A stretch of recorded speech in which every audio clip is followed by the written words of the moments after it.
The tide had eaten 3 of the moon's 7 cities by the time the child stopped counting. Her name was Sil Avon, and she was 11 seasons old by the reckoning of the Tellan people, which made her old enough to carry water, and young enough that no one expected her to be brave. She crouched on the high wall of Refuge Hollow, the last city, and watched the living wall of the enemy move across the gray plain below. It did not march. Marching was a thing armies did. The thing on the plain flowed, like spilled milk that had learned to hate. The Tellan called it the maw that walks.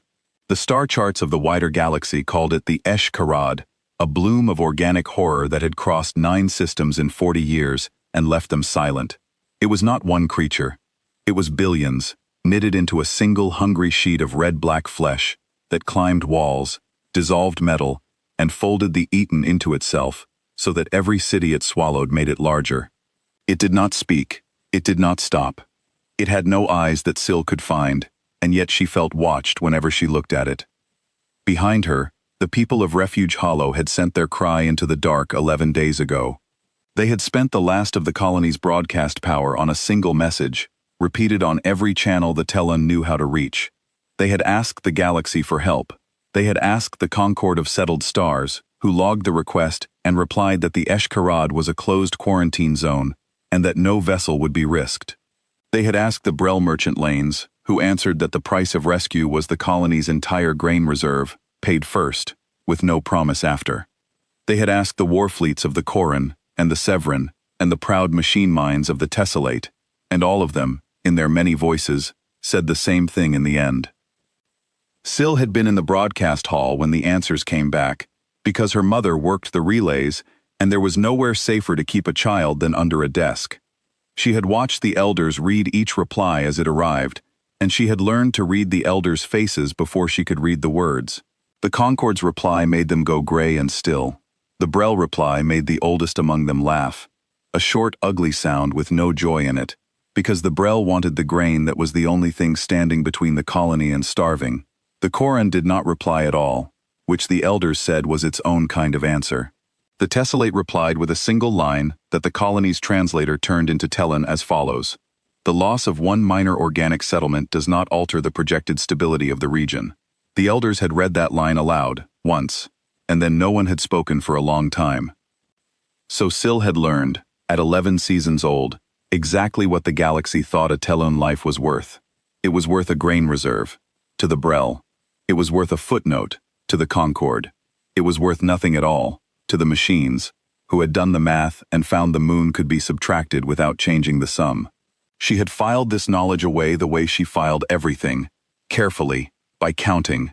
5 powers asked, 5 powers refused, 0 ships coming. She did not cry about it. The numbers were too clean to cry about. They simply told her, again and again, the same flat truth that her mother kept repeating. No help would come. Sil had heard the elders say it. She had heard her own mother say it, softly, the way you say a thing you have decided to accept. No help would come. The moon had 2 cities left when the message went out. Now it had 1. The math was simple, even for a child who had stopped counting. In 4 days, maybe 5, Refuge Hollow would be a thicker patch of red on the plain, and there would be no Tellan left anywhere to ask anyone for anything. So the people of Refuge Hollow did what people do when no help is coming. They worked. They stacked stone against the lower gates. They poured the colony's last fuel into a trench and waited to set it alight. They taught the children where to run, knowing there was nowhere to run to, because telling a child to run is a kind of hope, and hope was the only thing they had left to give. Sil watched her people work, and she understood, in her quiet counting way, that they did not really believe the work would save them. The stone walls would not stop a thing that climbed stone. The fire trench would not stop a tide that had crossed lava fields on 2 other moons. The running drills taught the children to flee toward the high cliffs at the moon's pole, and everyone knew the tide would reach the cliffs eventually, because the tide reached everything eventually. The work was not for surviving. The work was for the hands and the mind, so that the days did not become unbearable, so that a person could go to sleep tired instead of afraid. Sil understood this, because she did the same thing with her counting. The counting did not save anyone. The counting only gave her something to hold that the tide could not take. Her grandmother had taught her to count, before she died. Her grandmother had been one of the ones who sent the first cry 70 seasons ago, when the tide was only a rumor from a neighboring system, and the elders argued about whether to bother the galaxy with a warning. Her grandmother had pushed for the message. She had said that a people who did not ask for help when they needed it were a people too proud to deserve it, and that asking was not weakness but the opposite, the hardest brave thing there was. She had sent the cry, and no one had answered, and she had lived the rest of her life under the slow approach of the tide, and she had made her peace with the silence. On the last night of her life she had held Syl's small hand and told her one thing. She had said, "The help may not come for me, little counter. But you keep listening on that channel anyway. You never know who is out there. You never know who answers cries." Syl had promised. And every dusk, when she climbed the wall to count the tide, she also kept one ear on the old colony speakers, listening on the dead channel her grandmother had used. The channel no one had answered in 70 seasons, because a promise was a promise, and she did not know how to break one. Syl did not run. She climbed the wall instead, every dusk, to watch the tide and to count. Counting was the one thing she could do that the tide could not stop. She counted the cities it had eaten. She counted the days it took to cross the plain. She counted the times her mother said no help would come, and she decided, in the private and stubborn way of children, that she did not believe it. Someone, somewhere, would hear. Someone would come. She did not have a reason. She only had the counting, and the counting felt like a promise. On the 11th night after the cry went out, the sky proved her right. It did not arrive with light. That was the first wrong thing. Every story the Tellan told about rescue began with a ship's lamps cutting the dark, a friendly fire in the black. This came the other way.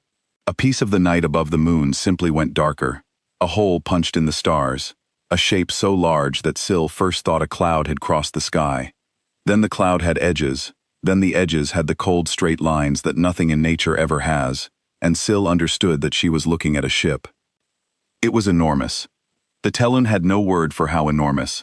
It hung above Refuge Hollow like a second moon that had decided to fall and then changed its mind. A long gray slab of a thing, blunt at the front, scarred down its flanks, marked with a single emblem that no one on the wall could read. It made no sound that the air could carry. It simply was, where a moment before, it had not been. And the whole city went silent under it, the way a field goes silent when a hawk's shadow crosses.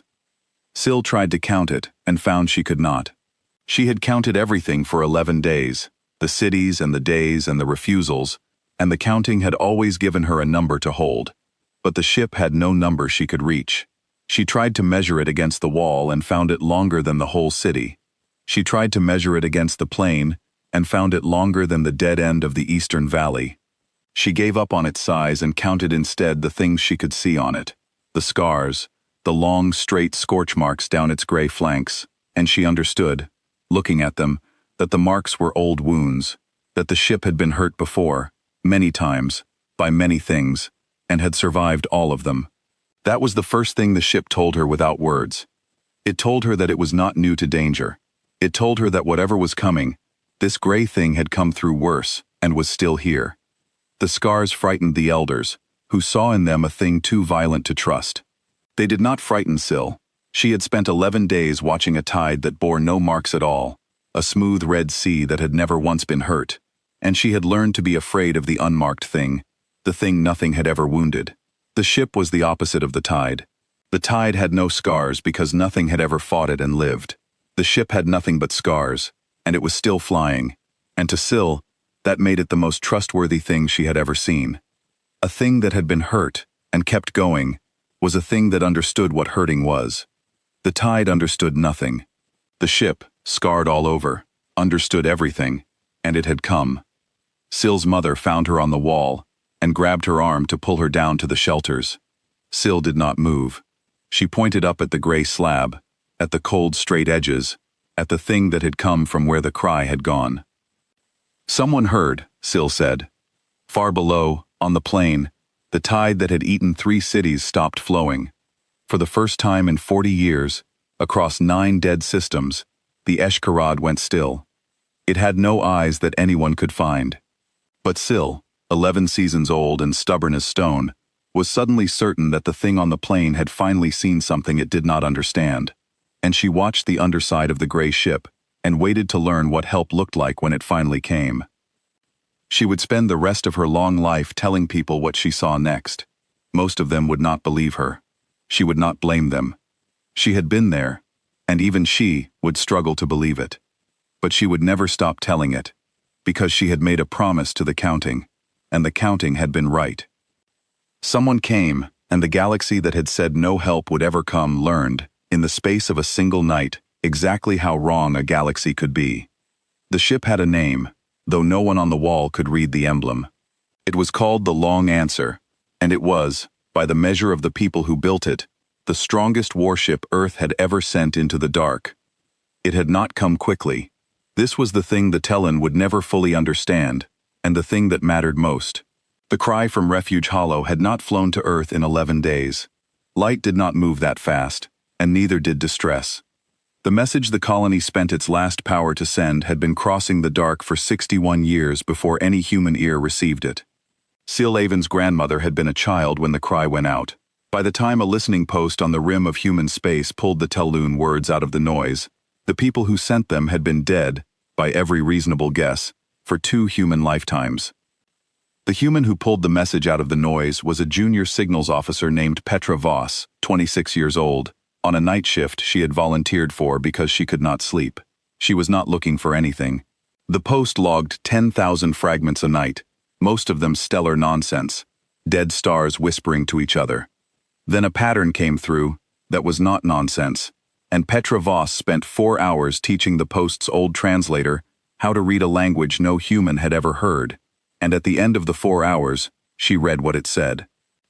It said, "The tide is eating our cities." It said, "We have asked everyone."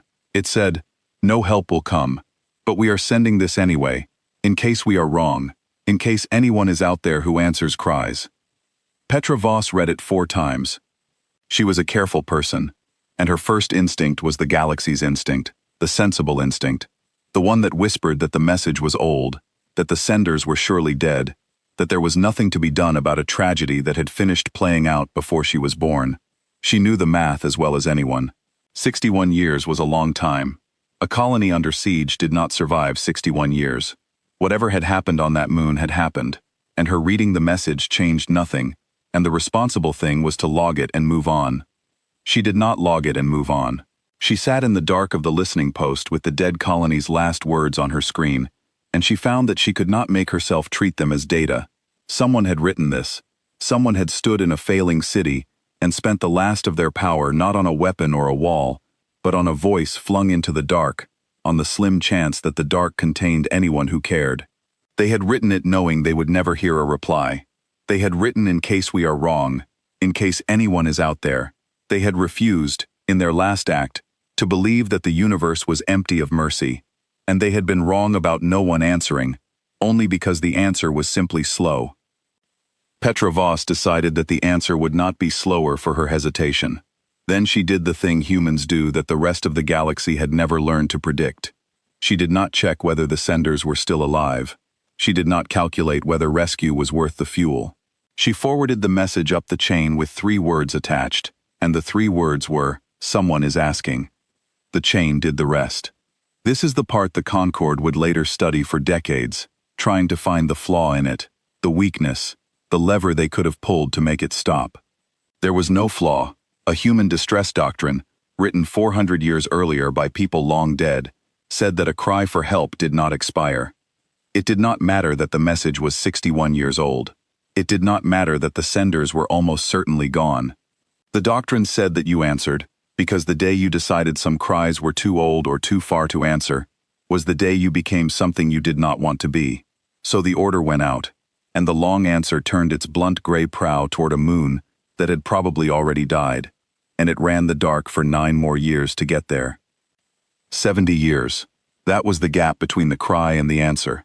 70 years between a child's grandmother sending a message she did not believe anyone would hear, and a gray slab the size of a falling moon appearing in the sky above her granddaughter. The galaxy had a word for the kind of help that arrives 70 years late and dares to call itself help. The word, in most of the galaxy's languages, translated to pointless. The humans had a different word for it. They called it keeping a promise. They had not made the promise to the Telune. They had made it to themselves, a long time ago, about what kind of thing they would be. And humans, the galaxy was about to learn, were very bad at breaking promises, even ones the other party had stopped expecting them to keep. The doctrine that sent the long answer into the dark was 400 years old, and it had a cost written into it that the rest of the galaxy would have found insane. It said, in plain language that generations of human officers had memorized, that the age of a distress call placed no limit on the duty to answer it. It said that distance placed no limit. It said that the probable death of the senders placed no limit. It acknowledged, openly, that most calls answered under this rule would arrive too late, that ships would cross years of dark to reach worlds already silent, that fuel and lives and decades would be spent on rescues that rescued no one. And it said that this was acceptable. It said that the cost of answering every cry, including the hopeless ones, was far smaller than the cost of becoming a species that had learned to ignore them. Once you let yourself ignore the hopeless ones, the doctrine warned, you would find the definition of hopeless creeping wider every year, until you were ignoring the merely difficult, and then the merely inconvenient, and then you were the Concord, logging cries and filing them and risking nothing, and you had become a thing that did not deserve to be answered itself. The humans had learned this the hard way, on their own homeworld, in centuries no one living remembered, and they had written the lesson into the bones of their fleet so they would never have to learn it again. So when a 61-year-old cry from a moon no human had ever heard of reached a sleepless signals officer, the doctrine did the rest, exactly as it had been built to do. The order went out, a ship turned, and the cost the rest of the galaxy could not imagine paying was paid without anyone on the human side thinking it remarkable, because to them, it was simply the price of being the kind of people they had decided to be. The captain of the long answer was a woman named Odette Marr, and she had been awake for 11 days. She had read the message twice when the post forwarded it, and she had read it a third time when the ship dropped out of the long dark within sight of the moon. She did not like what the instruments showed her. The moon had 7 cities when the cry went out. It had 1 now, and the one was small, and the thing surrounding it filled 40,000 square kilometers of plain with a single living mass that the long answer's sensors could not fully resolve, because they kept insisting the mass was a geological feature, a sea, a thing too large to be alive. It was alive. Odette Marr's science officer, a quiet man named Bram Kessler, confirmed it after 20 minutes of arguing with the instruments. The thing on the plane was the Esh-Karad, the organic horror that the Concord's own quarantine files described and then refused to enter. It was a colony organism, billions of linked bodies, and it grew by dissolving and absorbing whatever it touched. Stone, metal, living flesh, cities. It had crossed 9 systems. It had no central brain that Kessler could find, no command node to target, no head to cut off. You could not kill it the way you killed a fleet, because it was not a fleet.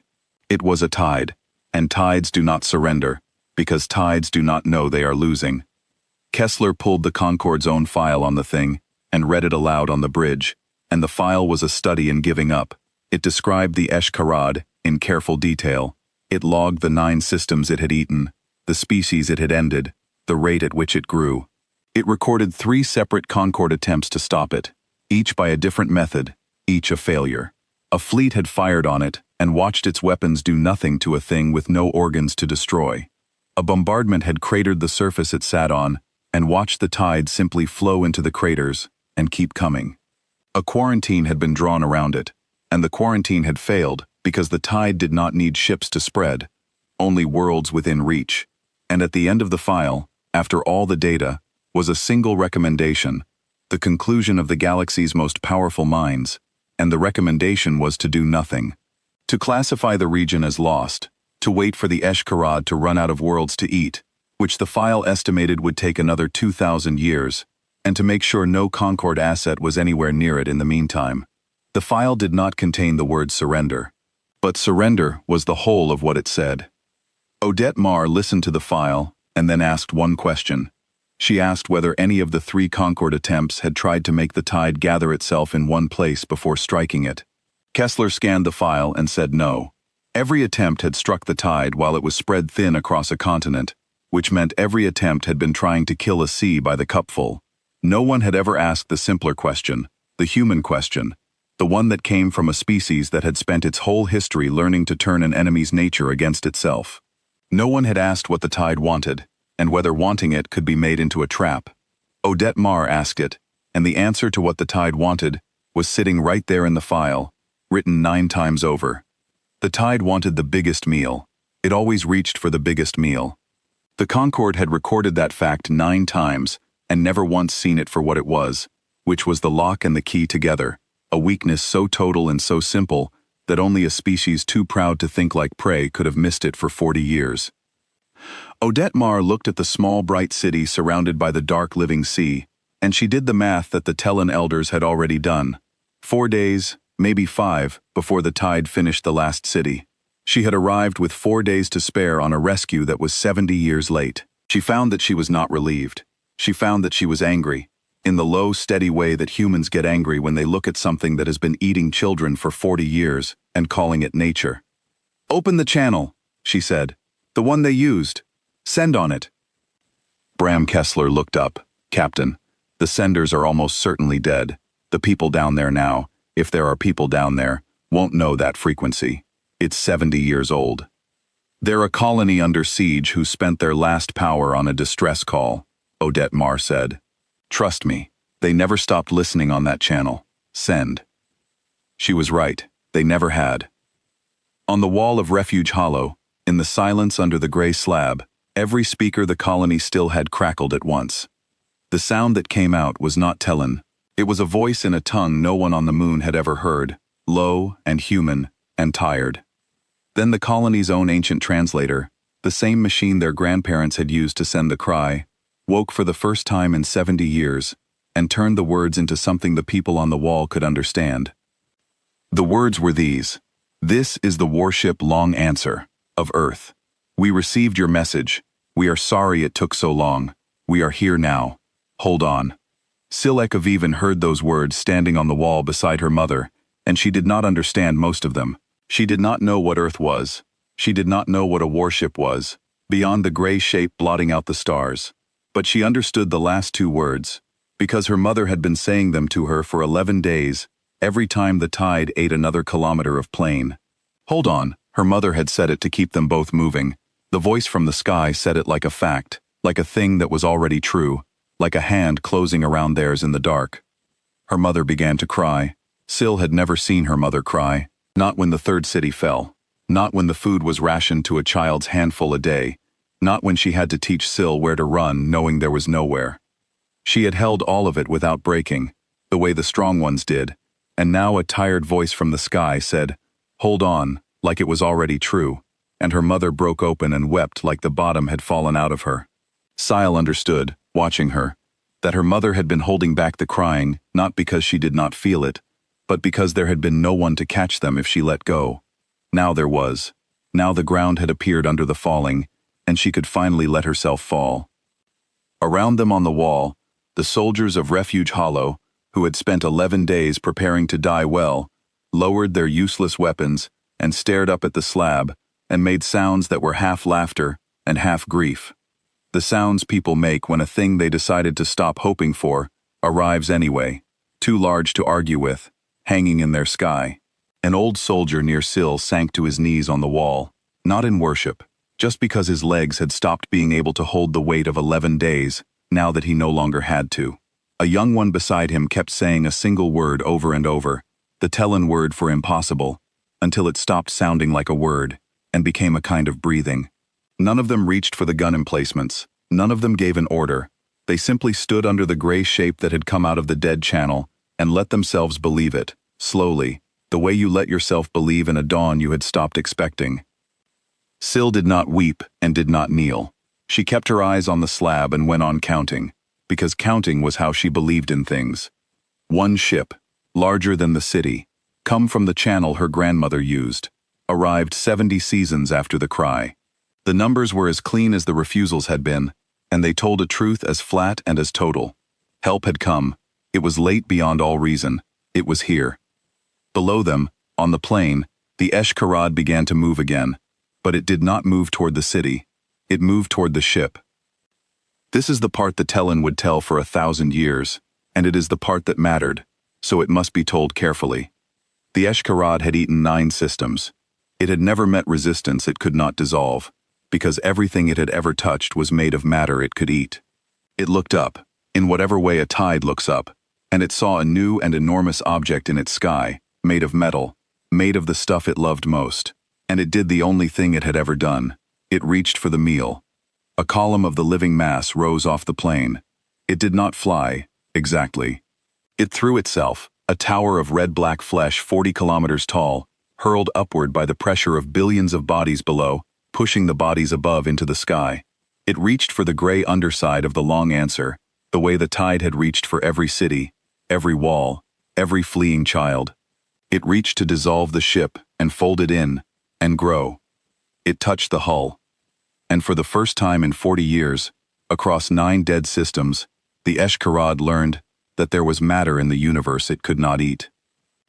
The Tellan on the wall saw the column of flesh strike the ship's belly and splash, like a wave hitting a cliff. They saw it cling. They saw it spread across the gray hull, a stain of hunger 40 kilometers wide, covering the underside of the ship, dissolving, digesting, doing the one thing it knew. And they saw nothing happen. The hull did not soften. The hull did not pit. The gray slab hung in the sky wearing the tide like a coat, and the tide poured its whole self against the metal, and the metal simply did not care. Syl would learn later, from the humans, why. The hull of the long answer was not the soft metal of the Tellan's gates, or the alloy of the Brel merchant hulls the Eshkarad had eaten in other systems. It was a thing Earth had spent 400 years learning to make, layer on layer, a material grown rather than poured, designed by a species that had built warships to survive the inside of stars. The Eshkarad's digestive acid, which had melted the iron heart of a Concorde cruiser in 9 seconds, found nothing on the human hull to break. It was, to the tide, like trying to eat the idea of a wall. The hunger had finally met a thing built by a people who had decided, long ago, that their ships would not be eaten. But Odette Mar did not let the tide cling for long, because she had not come to be a wall. She had come to keep a promise, and the promise was to the city, not the ship. "It's reaching for us," Kessler said, watching the column of flesh climb the hull. "It's pulling itself off the plane to get at us. It's leaving the city." Odette Mar looked at the readout. He was right.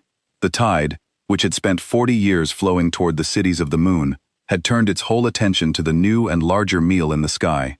40,000 square kilometers of living hunger was reorienting itself away from Refuge Hollow and toward the long answer, because the ship was bigger, and the tide always reached for the bigger meal. The city, for the first time in 11 days, was no longer the thing being eaten. Most captains would have called that a problem. The tide was climbing the ship now. The tide was trying to eat the rescuers. Odette Mar looked at it and saw, instead, exactly what she needed. "It wants the bigger meal," she said. "Good, let's be the biggest meal it ever found. Mr. Kessler, drop us. Put us on the plane, right in the middle of it." The bridge went quiet. Bram Kessler turned in his seat. "Captain, if we land in the mass, we're surrounded. 40,000 square kilometers of it, all touching the hull at once." "Yes," Odette Mar said. "It will be all over us. Every centimeter of the hull. The whole tide, focused on one point." "Yes," she said again. "That's the point, Mr. Kessler. Right now it's spread across the whole plane, reaching for cities, reaching for us. 1,000 things at once. I can't fight a sea, so I'm going to give it one thing to reach for, and I'm going to make it reach for us with everything it has, every body it owns, all of it pulled into one place, all of it touching one hull it cannot eat. And then I am going to teach it what the long answer actually is." She stood, and on the screen, the gray slab the size of a falling moon began, slowly, to descend toward the plane, toward the heart of the living sea, inviting the tide to surround it completely. "It has been eating people who could not fight back for 40 years, Odette Mar said, to no one, to the ship, to the 70 years it had taken to get here. It's about to find out what it feels like when the meal was hunting you the whole time." On the wall of Refuge Hollow, Sil Avon watched the gray ship sink toward the plane, watched the living tide rush in from every horizon to swallow it, watched her rescuers fly directly into the mouth of the thing that had eaten her world. She did not understand it. It looked like surrender. It looked like the ship had chosen to be eaten. Her mother pulled her close and turned her face away, so the child would not have to watch the help that finally came get devoured in the first minute. Sil twisted free. She would watch. She had counted every city the tide had eaten, and she would count this too, whatever it was.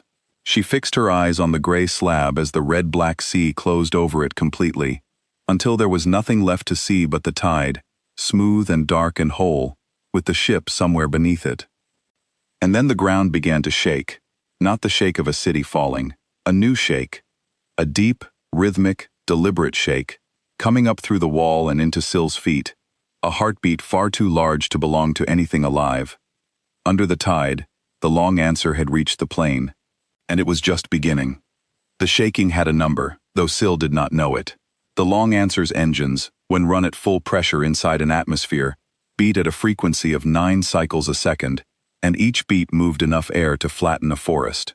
The humans had not designed the engines to be a weapon. They had simply built them large because the dark was large, and now the captain was turning a tool meant for crossing the void into something the Esh-Karad had no defense against, because the Esh-Karad had never met a tool that large. Under the tide, the long answer sat on the plane like a dropped anvil, and the living sea poured over it from all sides. This was exactly what Odette Marr had wanted. Every body the Esh-Karad owned, all 40,000 square kilometers of it, was now flowing inward toward the one enormous meal at the center, abandoning the edges, abandoning the city, packing itself denser and denser against a hull it could not eat. The tide thought it was surrounding prey.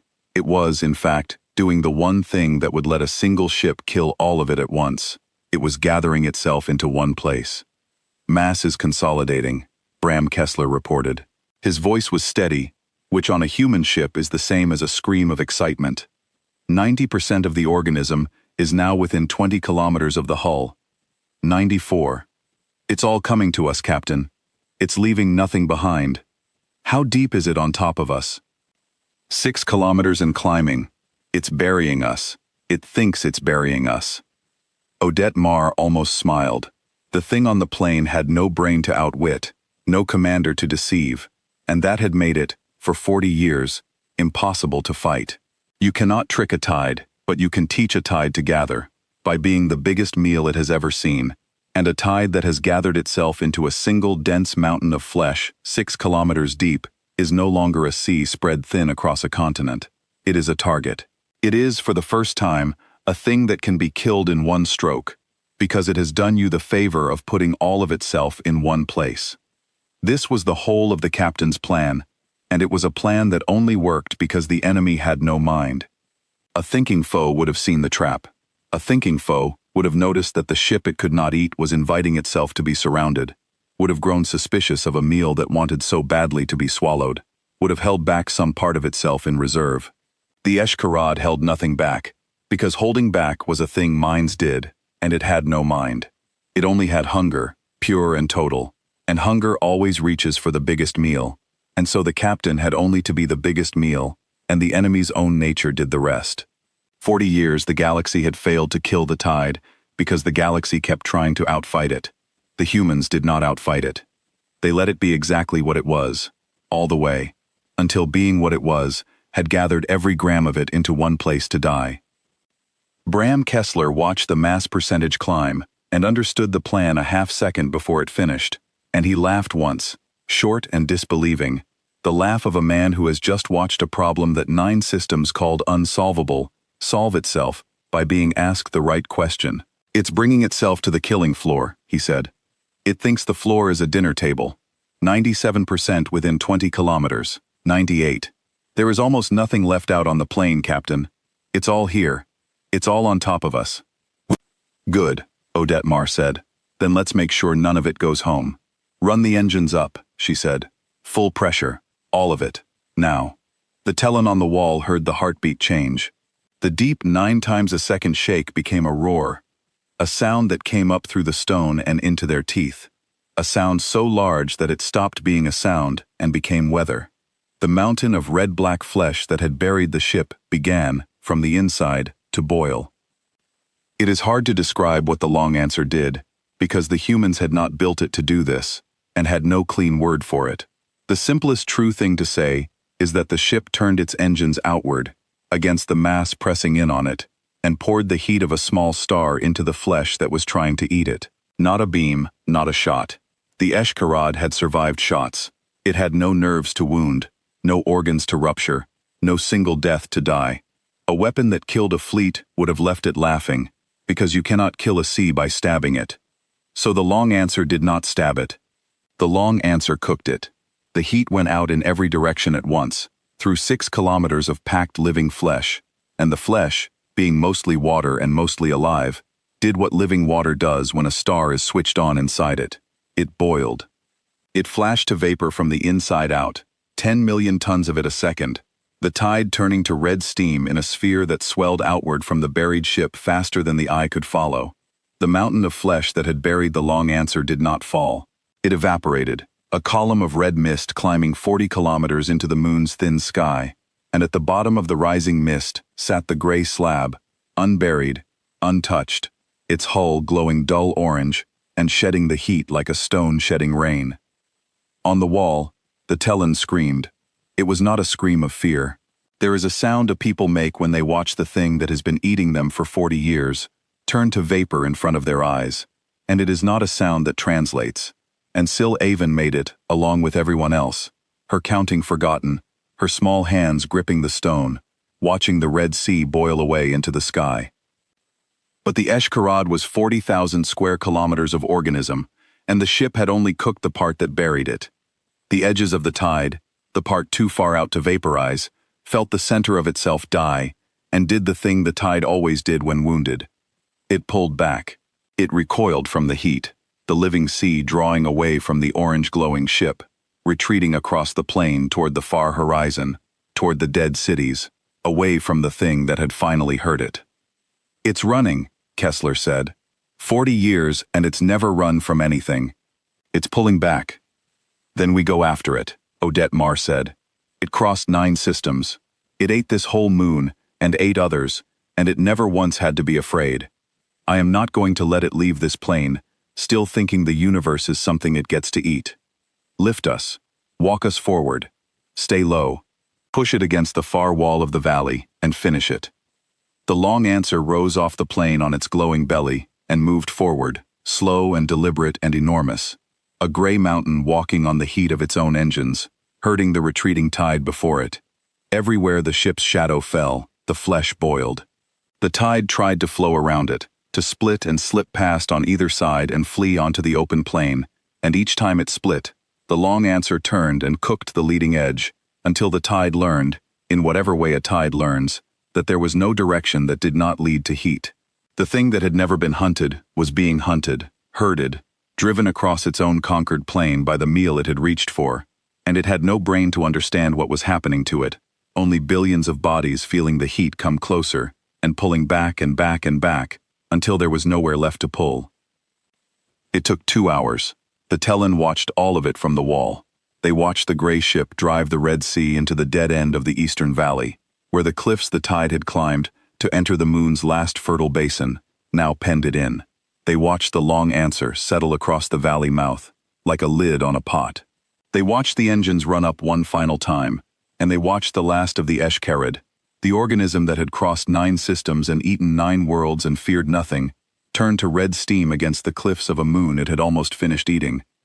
There was a moment, near the end, that Syl would remember more clearly than any other. The tide, penned in the valley with nowhere left to flee, did a thing it had never done in 40 years. It stopped reaching for the ship. The hunger that had defined it, the blind total need to eat the largest thing in reach, seemed to falter, as if even a creature without a mind could arrive at the edge of its own ending and feel the shape of it. The last great mass of red-black flesh drew itself up against the cliff wall, away from the heat, pressed flat to the cold stone, and held there, shivering, the way a much smaller animal holds when it is cornered, and has finally understood that cornered is what it is. For 40 years it had been the thing that cornered others. In its last minutes, it learned the other side of the lesson. Syl did not pity it. She had counted 7 cities, but she never forgot the sight of the unkillable tide pressed flat to a cliff, shivering, learning fear at the very end, taught by the one thing in the galaxy that had refused to be afraid of it. When it was done, the plane was quiet. The red-black sea was gone. In its place was a thin, rust-colored film, drying on the stone, all that was left of 40,000 square kilometers of hunger. The long answer hung above the cliffs, its hull cooling from orange to gray, and for a long moment, nothing on the whole moon made any sound at all. Then Syl Avon, 11 seasons old, began to count again. She counted the cities the tide had eaten, 3, and the 4 it had eaten before she could see the plane, 7 in all. She counted the days it had taken to cross to the last city, 11. And then she counted the minutes it had taken the gray ship to undo all of it, the whole 40-year terror of her people, the thing the entire galaxy had called impossible and refused to face. She counted, and the number was small, and she would carry that small number for the rest of her life as a kind of holy thing. She counted other numbers too, in the quiet after, because the counting was how she made sense of things too large to hold any other way. She counted the systems the tide had crossed, 9 of them, and the years it had taken to cross them, 40, and she set those numbers beside the 140 minutes, and the size of the difference made her dizzy. The galaxy had measured the tide in decades and systems and dead worlds. The ship had measured it in minutes. It was as if the tide and the ship existed on 2 different scales of time, and the ship's scale was so much faster, so much larger, that the tide's whole long terrible reign fit inside an afternoon of the ship's attention. Syl understood, in a way she could not have put into words, that this was what real strength looked like. Not loudness, not cruelty, not a price demanded, just the quiet, total, almost bored efficiency of a thing so much greater than the horror that the horror's entire life's work could be undone before the moon had finished turning once. And she understood, beneath that, the thing that would change her people forever. The ship had not been quick because it was angry. It had been quick because it had practiced. A ship did not boil a sea in 140 minutes by accident. It did it because somewhere, long ago, its people had decided that horrors like the tide were things to be ended, and had spent 400 years learning how, building the hull that could not be eaten and the engines that could cook a continent, not for conquest, not for tribute, but so that on some far night above some unknown moon, a child on a wall would not have to die. The strength had a purpose folded inside it. The purpose was her. She had been the reason the practice was worth it, and she had not even known the practitioners existed until they fell out of her sky. 140 minutes. That was how long it took the strongest warship Earth ever built to kill the Maw that walks. 140 minutes, against 40 years. The voice came over the colony's speakers again, low and human, and tired, the ancient translator turning it into Tellan. This is the long answer. The threat on your surface is gone. We are reading no further mass on the moon, or in the system. You are safe. We are coming down. Please do not be afraid of us. We came a long way to make sure you were not alone. Syl's mother sat down on the stone of the wall, very suddenly, as if her legs had simply decided they were done. All around the wall the people of Refuge Hollow were sitting too, or kneeling, or holding each other, the strength going out of them now that they no longer needed it. The 11 days and the 40 years and the 70 years of waiting, all arriving at once, now that it was finally safe to feel them. But Syl did not sit. She climbed higher, onto the very top of the wall, and she watched the gray ship descend toward the plain, gentle now, careful, lowering itself onto the rust-stained stone where the tide had been. And she understood something that the elders, in their grief and their relief, had not yet had time to understand. The ship had not come for the people who sent the cry. Those people were gone. Syl's grandmother had told her, before she died, about sending the message into the dark, about how no one had answered, about how she had made her peace with the silence. The cry had been sent 70 years ago by people who never expected a reply and never got to see one. The ship had come anyway. It had crossed the dark for 9 years to answer a voice it knew was probably already dead, to save people it had never met, on the chance that someone might still be holding on. Syl understood, standing on the wall, that she was the someone. She was the chance. She was the reason the promise had not been pointless. And she made a decision, in the stubborn private way of children, that would shape the rest of the Talon story. She decided that her people would learn to be the kind of people who answered cries, whatever it cost, however long it took. Because she had been on the other end of one, and she knew now what it was worth. The gray ship touched the plane. A door opened in its side. And for the first time, the Telun of Refuge Hollow prepared to meet the strangers who had crossed 70 years of dark to tell them they were not alone. The strangers who came out of the gray ship were smaller than the Telun had expected. That was the first surprise. A thing that could boil a sea ought to be served by giants, and instead, the door opened and out walked people barely taller than Syl's mother, in plain gray suits, moving carefully across the rust-stained plain with their hands held open and empty at their sides. The one in front was the captain, Odette Marr, though the Telun did not yet know her name or what a captain was. She stopped at the foot of the wall and looked up at the hundreds of faces lining it, and she did a thing that no rescuer in any Telun story had ever done. She did not demand thanks. She did not name a price. She looked tired and a little sad, and the first thing she said, when the ancient translator caught up to her, was an apology. "We are sorry we were late. We heard you the moment your message reached us. We came as fast as we could. It was not fast enough to save everyone, and I am sorry for that. I am sorry for the ones we could not reach in time." The elders of Refuge Hollow came down off the wall to meet her, and they did not know what to do, because they had prepared for many things but not for this. They had prepared to die. They had prepared, in their wildest hope, to be saved by something vast and terrible that would save them and then leave. They had not prepared for the vast and terrible thing to walk out small and tired and apologize for the dead. Syl pushed to the front, between the legs of the adults, the way children do, until she stood in the open space between her elders and the strangers. She was not supposed to be there. No one stopped her. She looked up at Odette Marr, and Odette Marr looked down at her, and the child asked the question that the elders were too overwhelmed to ask. "Why did you come? They are dead. The ones who called you. My grandmother sent the message and she is dead. You came for dead people." The translator turned the words into the human tongue, and the captain crouched down so that her eyes were level with Syl's, and she answered the child as if the child were the most important person on the moon, which in that moment she was. "We did not know if anyone was still alive," Odette Marr said. "We hoped, but that is not really why we came. Where I am from, a long time ago, we learned a hard lesson. We learned that the moment you start deciding which cries are worth answering, and which ones are too old, or too far, or too hopeless, you become a thing that does not deserve to be answered itself. So we made a rule. We answer. All of them. Always. Even the ones we are sure are already dead. Because once or twice they are not. And you are the once or twice. You are why the rule is good." Syl did not fully understand the words, but she understood the crouch, and the level eyes, and the way the small, tired stranger had treated her question as worth a true answer. She would spend her life trying to be the kind of person who answered children that way, and she would mostly succeed. The humans stayed for 9 days. This was the second thing the galaxy would later study and fail to understand, because it broke every model the Concord had of how the strong behaved toward the weak.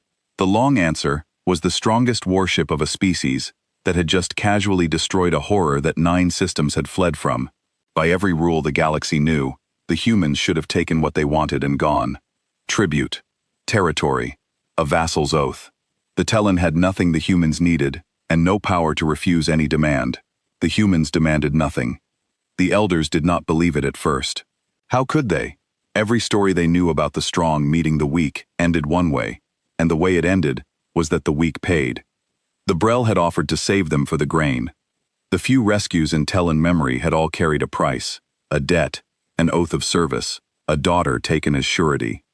So, when the humans walked out small and tired, and asked for nothing, the elders waited for the real demand, the one that would come once the food was eaten, and the colony was in too deep to refuse. They watched the humans for the trick. They posted their own watchers, quietly, to see what the strangers were really doing in the night, what they were really taking, what they were really after. And the watchers came back, night after night, with the same impossible report. The strangers were fixing the water. The strangers were teaching the colony's farmers about the seed stock. The strangers were sitting up with sick children so that the parents could sleep. There was no trick. There was no second demand.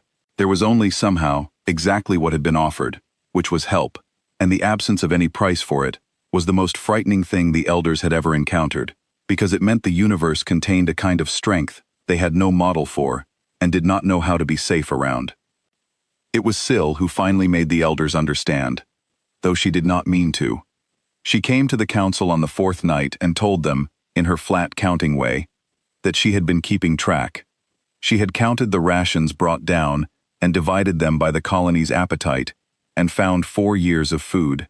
She had counted the humans and found 412 and counted the days the doctor worked and the children he healed, and she had counted, most carefully of all, the number of times any human had asked the Tellan for anything in return. The number was 0. She told the council that she had checked the number every day, expecting it to change, and it had not changed, and that she had decided to stop expecting it to change. She said the strangers were simply telling the truth. They had come because the Tellan asked, and they would leave when the Tellan were safe, and there was no second part, and the elders should stop waiting for a knife because there was no knife, and they were wasting the only 9 days they would ever have with such people guarding against a danger that did not exist. The eldest of the council looked at the child for a long moment, and then, slowly, began to laugh. The same short, ugly laugh he had laughed at the Brell's price, except that this time, at the end of it, there was something in it that had not been there in 70 seasons. There was relief. Instead, they worked. They sent their people down into the colony and found that Refuge Hollow was starving because the tide had eaten the farmlands of 6 cities, and the last city's stores were nearly gone. So the humans opened the holds of the Long Answer and brought down food. More food than the Tellan had seen in 2 generations. Sealed rations meant to feed a warship's crew for a decade, handed out by small, tired people who would not let anyone thank them too much. The food itself became a small lesson that the Tellan never forgot. On the second day, an elder tried to refuse it. He was a proud man, and the years of begging the galaxy for help had worn his pride raw. And when the humans offered the colony 4 years of rations, he stood very straight and said that the Tellan could not accept charity they could never repay, that a debt unpaid was a chain, that his people would rather ration what little they had and keep their honor than become beggars to the strong. It was the speech of a man who had been refused by 5 powers and had learned to expect that help always carried a hook. The human who heard him out was the quartermaster, a heavy-set woman named Greer Donlin, and she did not argue with him. She listened to the whole speech. Then she told him, through the translator, that there was no debt because the food was not a loan and not charity, but simply what the rations were for. She said the Long Answer carried a decade of food because the dark was long and you never knew who you would find at the end of it, and that finding hungry people and feeding them was not the ship doing the colony a favor, it was the ship doing its job, and that a tool was not owed thanks for being used the way it was made to be used. The elder did not fully understand. But he took the food, and he fed his people, and years later, when the Tellan built their own ships, they built holds far larger than any single voyage required, because Greer Donlin had taught them that you carried more than you needed so that you would have it to give. They found that the colony's water was fouled by the rust film the tide had left behind, and they sent down machines that cleaned it. They found that the children of Refuge Hollow had a wasting sickness from 11 days of hiding in the shelters without sun, and the ship's doctor, a broad, quiet man named Idris Penn, set up in the city square and treated every child on the moon, one at a time, learning the Tellan body as he went, because no human had ever seen one before. Syl followed the humans everywhere. She was not the only child who did, but she was the most persistent, and she had a gift the others did not. She watched, and she counted, and she remembered.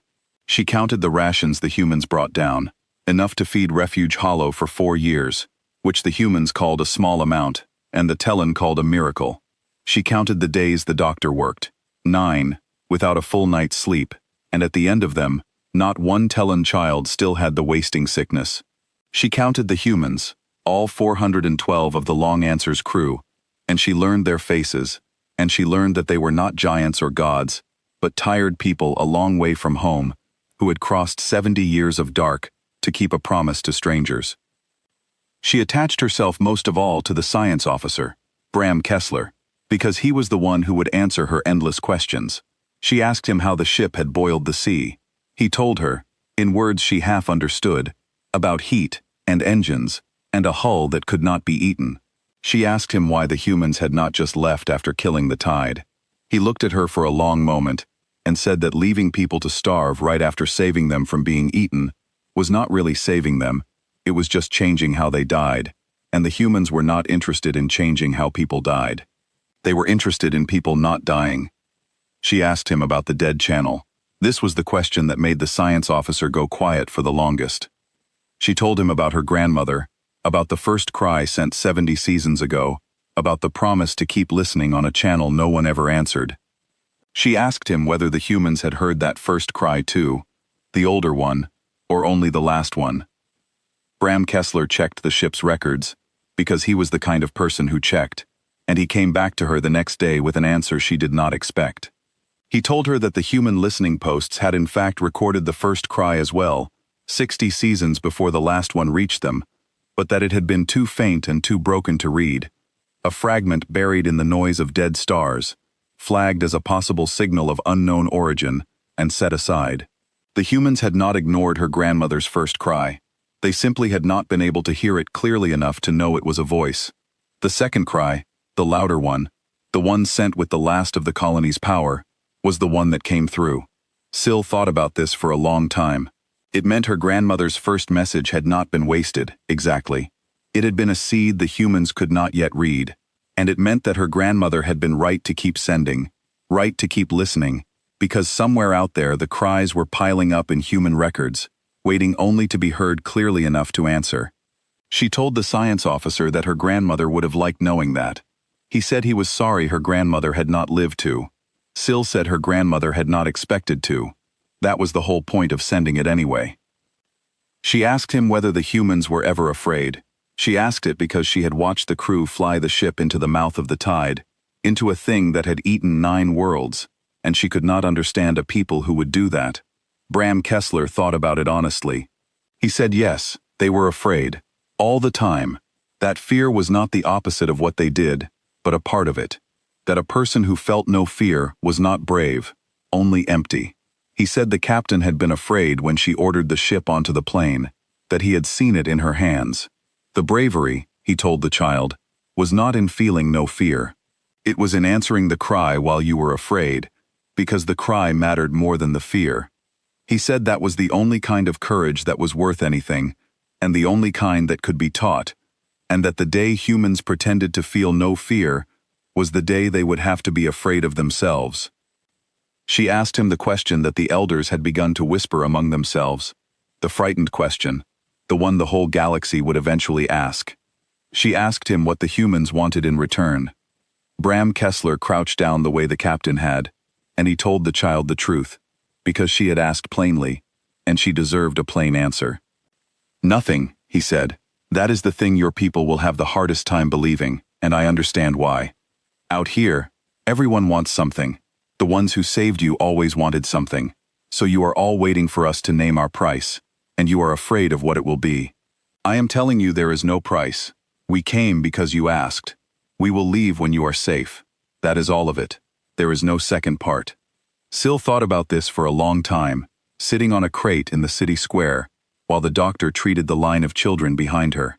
And then she asked the question that, years later, the humans would say, was the moment they knew the Telun would be all right. If there is no price, she said, then can I ask for something else? Not for me. For everyone. For the next time. Bram Kessler smiled. Ask. Teach us how to answer cries, Syl said. Like you did. We were the ones who called. And no one came for 70 years, except you. I do not want to be the kind of people who call and wait. I want to be the kind of people who come. Will you teach us how? The science officer was quiet for so long that Syl thought she had said something wrong. Then he stood and walked across the square to where Captain Odette Marr was talking with the Telun elders, and he repeated what the child had said, word for word. And Odette Marr came back across the square and crouched in front of Syl a second time, and there was something in her tired face that had not been there before. something that looked almost like hope. "Yes," she said, "we will teach you how. It will take a long time. It will cost you things you cannot imagine yet. And it is the best thing your people will ever do." Yes, the galaxy did not know it yet, but on a starving moon at the edge of a quarantine zone, surrounded by the rust-colored film of a dead horror, a small, tired warship captain had just answered a child's question, and the answer would echo for 1,000 years.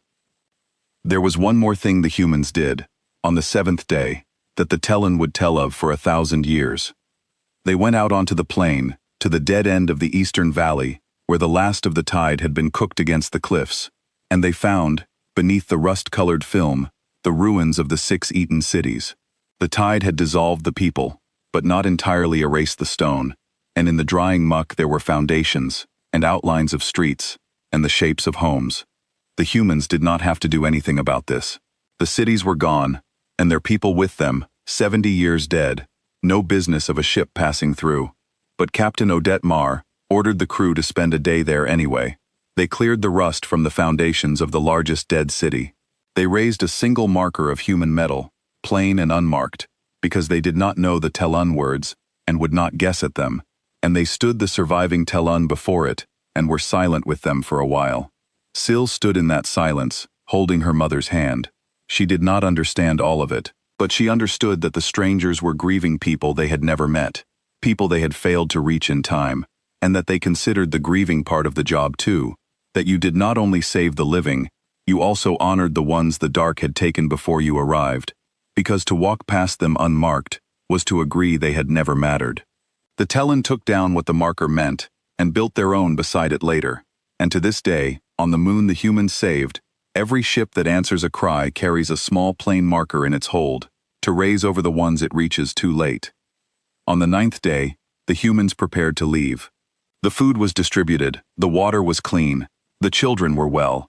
The long answer had given the colony seed stock and tools and a small machine that could call across the dark, far faster than the ancient translator, so that the Tellan would never again have to wait 70 years for an answer. The humans had taken nothing. They had not even taken a sample of the dead tide, because the science officer said that some things were better left dead and not carried home. Syl stood at the foot of the gray ship with the rest of Refuge Hollow as the crew filed back aboard. She watched them go, 412 tired strangers who had crossed 70 years to save the granddaughter of a woman who had stopped hoping. She had a question left, and she had saved it, and she asked it now of Captain Odette Marr, who was the last to climb the ramp. "Where will you go now?" The captain looked up at the dark, at the long, cold road home, at the 9 years it would take to cross it. "Home. Eventually," she said, "but not directly. We will go the long way." She smiled at the child. "We will listen on the way. There are other cries out there, older than yours, further than yours. We answer all of them. That is the rule. Yours just happened to be next." She climbed the ramp. The door closed, and the strongest warship Earth ever built lifted off the rust-stained plain of a saved moon and rose into the dark, slow, and gray, and enormous, to go and answer the next cry, and the next, and the next, however long it took, however far away, because somewhere out there, someone was holding on and did not yet know that help was already on the way. The galaxy did not learn about Refuge Hollow for a long time, and when it did not believe it. The first reports came from the Concord, whose quarantine sensors had been watching the Eshkarad's slow consumption of the moon as a closed matter, a thing to be logged and avoided. The sensors recorded the arrival of an unidentified vessel. They recorded the unidentified vessel landing in the heart of the organism. They recorded, over the next 140 minutes, the complete thermal death of 40,000 square kilometers of an organism that the Concord had classified as unkillable by any known fleet. Then they recorded the vessel staying for 9 days and leaving, and they recorded the moon, which the Concord had written off, going on living. The analysts who reviewed the recording assumed it was an error. Organisms classified as unkillable did not die in 140 minutes to a single ship. They reran the data. They checked the sensors. They sent a survey vessel, very carefully, to the edge of the quarantine zone, and the survey vessel reported back that the Eshkarad was gone, simply gone, a 40-year horror reduced to a rust film on a saved moon, and that the moon's last city was rebuilding, fed and watered and well, by people who told a story the survey crew could not bring themselves to file, because no one at the Concorde would believe it. The story the Talon told was this. We sent a cry into the dark 70 years ago. No one came. We made peace with the silence. And then, 70 years later, long after the ones who called were dead, a gray ship came out of the night and killed the thing that was eating us, and fed our children, and asked for nothing. And when a child asked why, they said it was because we had asked. And they answer all the cries, even the old ones, even the hopeless ones, because once or twice the hopeless ones are still alive. The Concorde analysts read the report and understood, slowly, what it meant, and it frightened them more than the dead organism did, because the organism had been a thing of nature, a tide, a hunger without a mind. But the ship was a choice. Somewhere out in the dark was a species that had decided, as a matter of unbreakable rule, to answer every cry for help it ever heard, no matter how old, no matter how far, no matter how hopeless, and to cross 70 years of dark to do it, and to ask for nothing in return. The Concorde had spent its entire existence building models of how power behaved, and every model said that power took. The humans broke the models. The humans had all the power in the recording, and they had used it to feed children and apologize for the dead.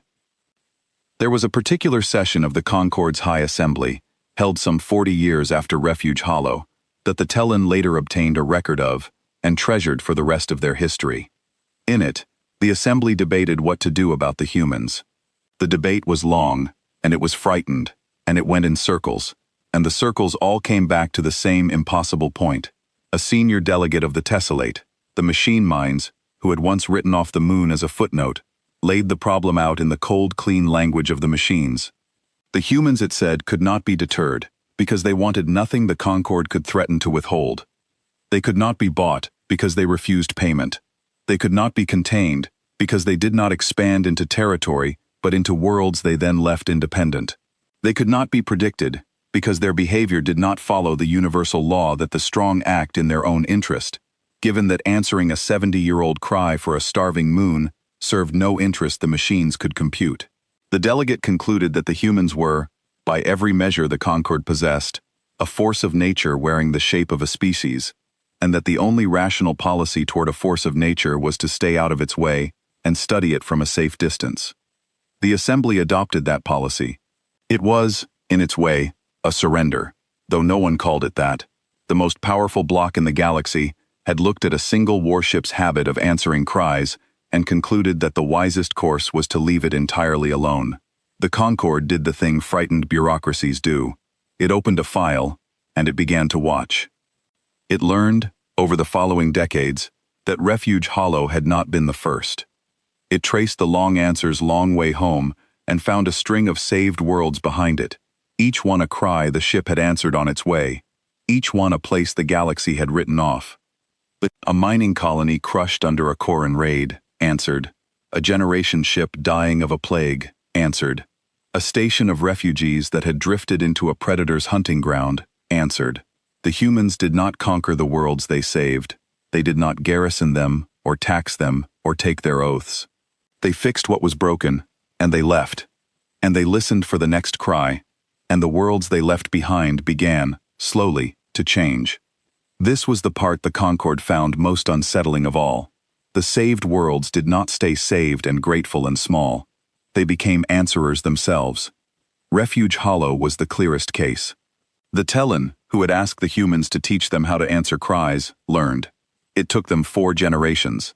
They built ships, small and crude at first, then better. They built listening posts. They wrote their own doctrine, modeled on the human one, the doctrine that said a cry for help does not expire. And they began to sail out from their saved moon and answer cries of their own, and the worlds they saved learned from them and answered cries in turn, until there was a whole region of the galaxy, growing year by year, where the rule held, where help came, where no one who called into the dark waited 70 years to hear a voice answer back.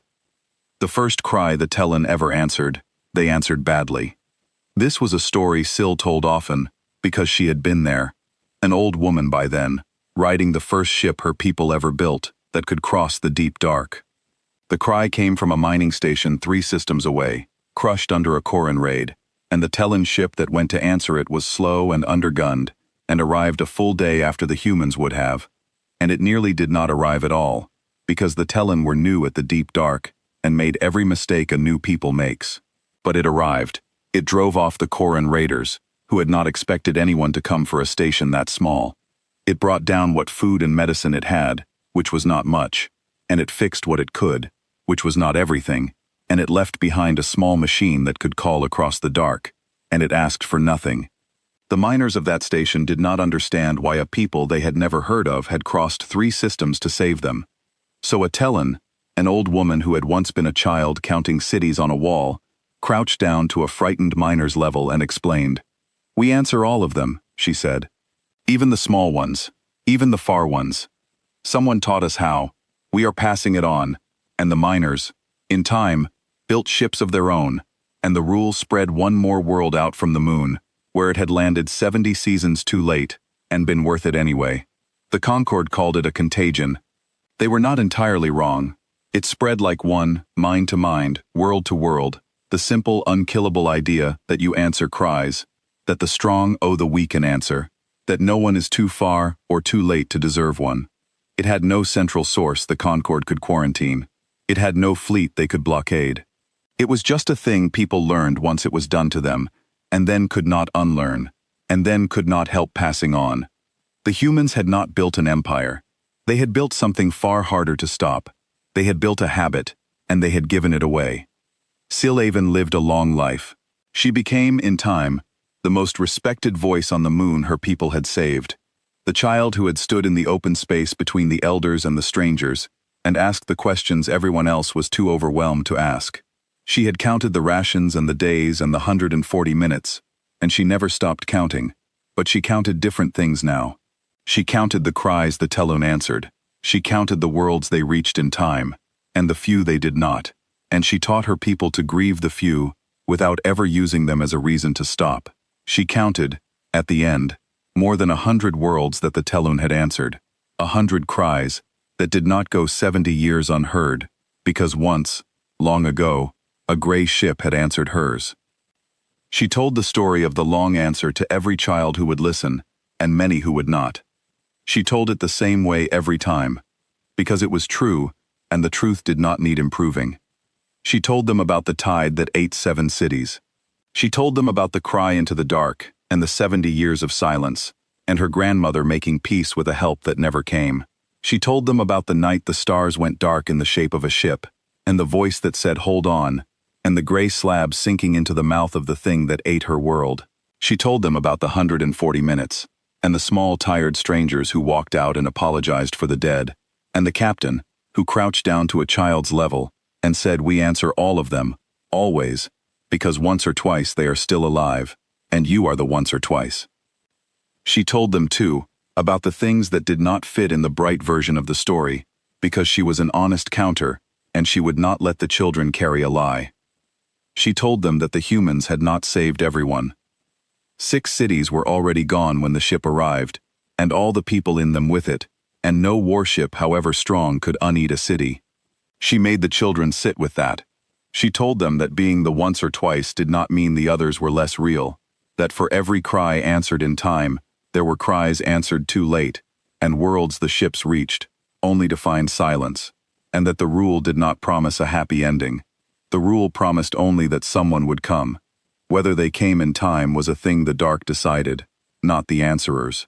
She told the children that a people who only answered the cries they were sure they could win would soon answer no cries at all, because you could never be sure, and that the courage the humans had taught was the courage to launch toward a world you might not save, and to grieve it cleanly if you failed, and to launch again the next day all the same. That, she said, was the hard middle of the story, the part that was not bright, and it was the part that made all the rest of it true.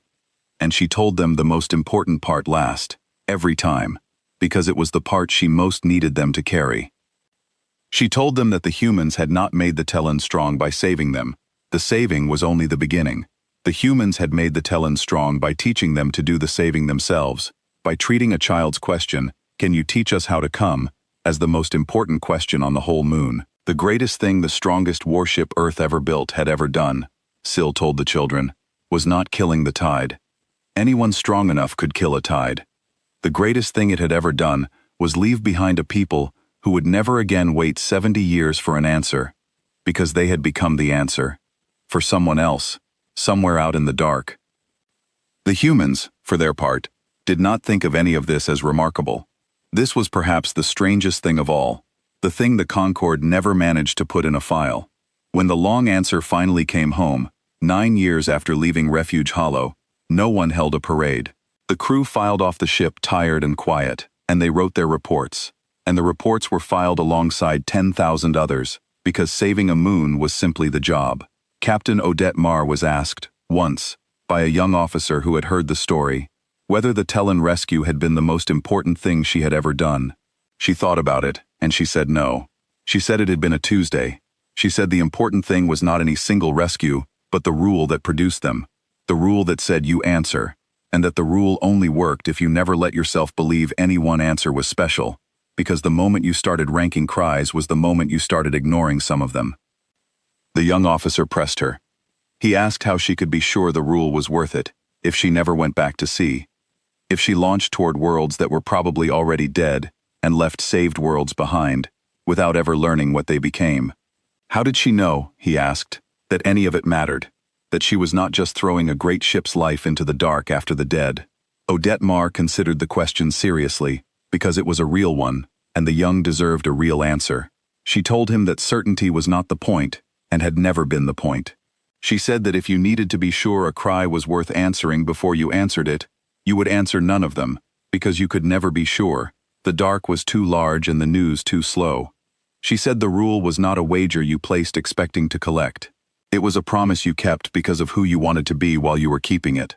She said she did not need to know whether the Tellan lived or died to know that crossing 70 years of dark to reach them had been the right thing, because the rightness was in the going, not in the arriving.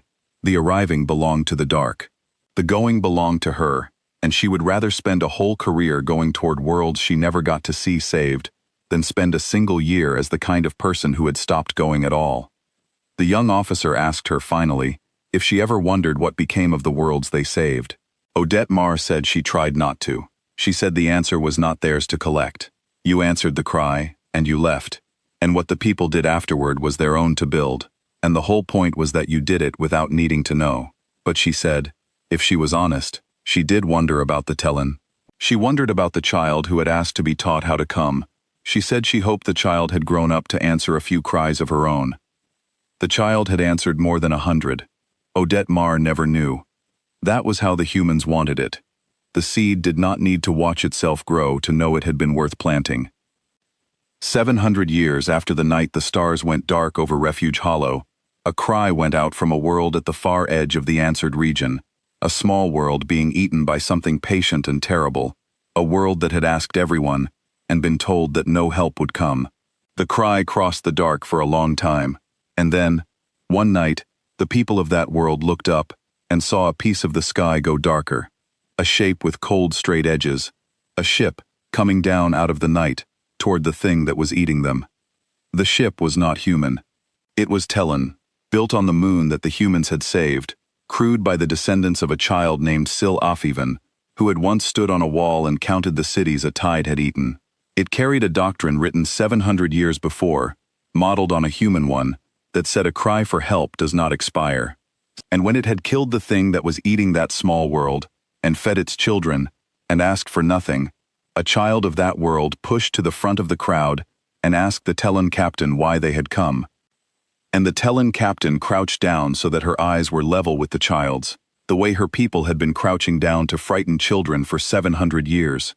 The way a small, tired human captain had once crouched down on a rust-stained plane, and she gave the answer that had been handed down across all that dark, world to world, mind to mind, the unkillable idea that the humans had built and given away. We answer all of them, she said. Always, even the old ones, even the hopeless ones, because once or twice, the hopeless ones are still alive, and you are the once or twice. The child of that small saved world did not understand all of it, but she understood the crouch, and the level eyes, and the help that had finally come. And somewhere in her, in the stubborn private way of children, a question was already forming. The same question a Tellan child had asked 700 years before, the question that the whole long chain of saved worlds had been built from. Can you teach us how to come? The answer, as it always was, as it always would be, was yes. And far away, and long ago, on a moon that the galaxy had written off, the strongest warship Earth ever built had not known any of this would happen when it sank into the mouth of a tide to keep a promise to people it was sure were already dead.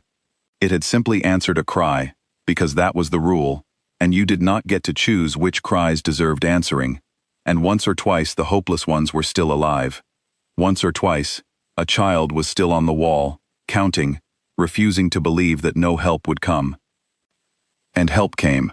It always came. That was the whole of it, and it was enough, and it was the thing the galaxy that said no help would ever come had learned, in the space of a single night, and never managed to forget.